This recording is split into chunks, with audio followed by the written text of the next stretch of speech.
It was meant to help get veterans timely care, but tonight, new allegations that Cincinnati VA leaders used the choice program to balance budgets instead.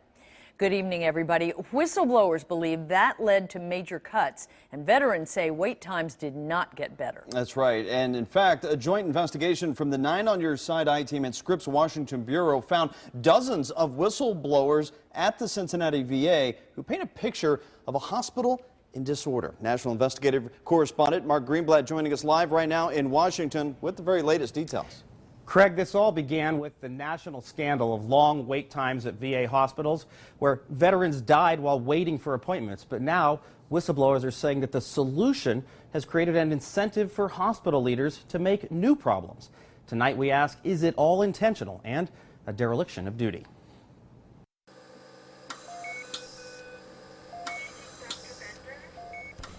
I was in Vietnam 13 months and a day, I think. That's Bill Hatfield lifting 200-pound artillery shells, inflicting long-term damage on his body. It makes my back hurt just to think about it. Decades later, when this veteran needed relief from severe back pain, the Cincinnati VA told him, "We don't have a neurosurgeon here at the hospital anymore." I couldn't believe it. So the VA sent Hatfield for private care through Veterans Choice, a new $10 billion program intended to solve the national VA wait time scandal. To qualify, vets must live more than 40 miles away from a VA hospital or have waited longer than 30 days for an appointment. But Hatfield says Choice didn't live up to its name. I was very, very naive because I thought it meant that I had a choice. You wanted to go to a specific place that did have neurosurgeons. But instead was sent to a place that didn't have one. And that was just one of at least 30 times Hatfield was bounced back and forth in phone calls and visits over 19 months between the VA, the Choice program, the clinic he wanted, and the clinic they sent him to. This is crazy. And vets across the nation had similar experiences, with pleas for help coming from Colorado Springs, Maine, Tampa, all documenting how vets in the Choice program still experience long wait times and problems securing appointments.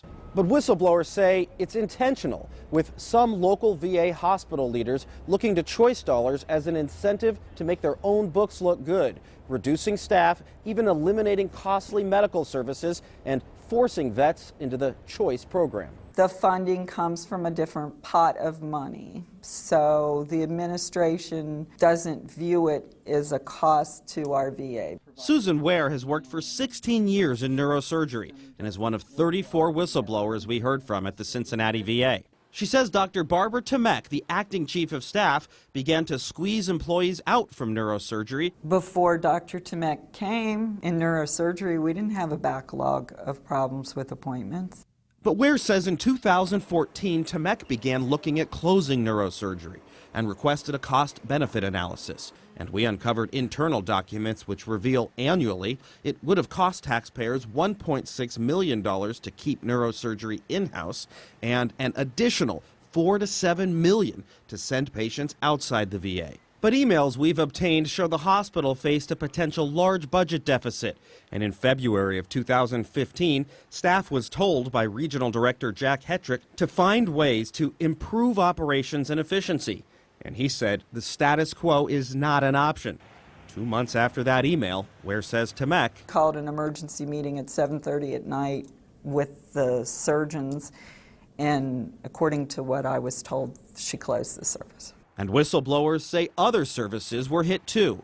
I think this is shift of expense, making the local institution look good.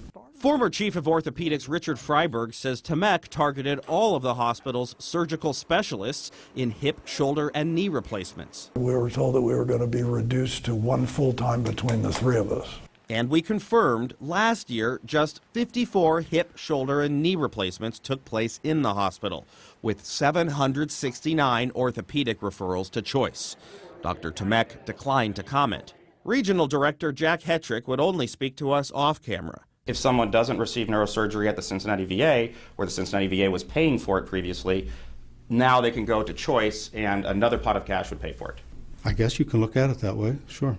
Under your leadership then, Is there a pattern and practice of not filling positions so that veterans go into the choice program? Absolutely not. What I don't want to see is that we're using choice dollars to help balance the budget for a particular medical center. Representative Jeff Miller of Florida chairs the House Committee on Veterans Affairs. He's a big supporter of choice to reduce wait times, but not like this. The choice program was supposed to be a supplement, not to supplant care. I just feel disappointed. Bill Hatfield looks to the VA's promise to those who served. If the government says they're going to take care of their veterans, well, they should do it. Now, late this afternoon, VA Deputy Secretary Sloan Gibson told me that he wants to thank the whistleblowers in Cincinnati who've come forward.